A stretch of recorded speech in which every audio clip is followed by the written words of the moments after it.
Hi, during this tutorial we're going to cover the settings for Gabby. First thing you want to do is tap on the info button in the top right hand corner of the screen. Tap on settings, select application, and you can see there's two types of settings within Gabby. There's view settings and miscellaneous settings. If you're on a smaller device, you'll want to scroll this up and down to be able to see all the settings. The first three settings under view are visible rows, visible columns, and the buffer between rows and columns.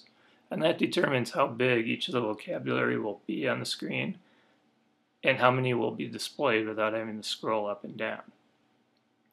The max items determines how many items will actually be retrieved from the database for only the system-generated views. So for the most used, recent use, and the GPS views, we will only pull the number of items up to the max items. Otherwise, that could be rather large, and we don't want to slow down your device.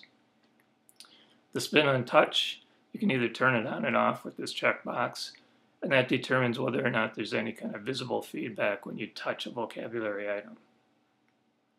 The scroll lock and menu hide, again, will turn on and off based on this checkbox.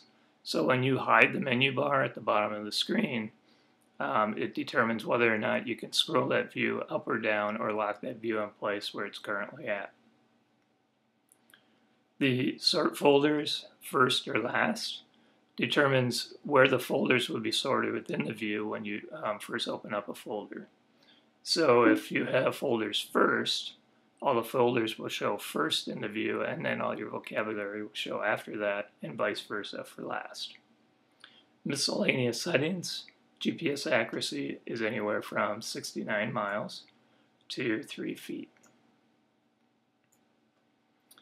The database backup checkbox, that determines whether or not your database gets backed up when you back up your device to iTunes or to the iCloud using the wireless transfer mode. This is a new setting that we had to introduce to get our application passed through the Apple Review Board, because they no longer want large databases to be backed up to the iCloud without the user specifically saying they want it to happen. So by default, you'd want to set this checkbox to on. The voices, you can select the boy voice, the male voice, or the female voice. And then the speak folder phrase determines whether or not when you open a folder, the phrase for that folder will be spoken or not. And then admin mode, we've covered that extensively in other tutorials. So that pretty much covers the settings for Gabby. Thank you for your time.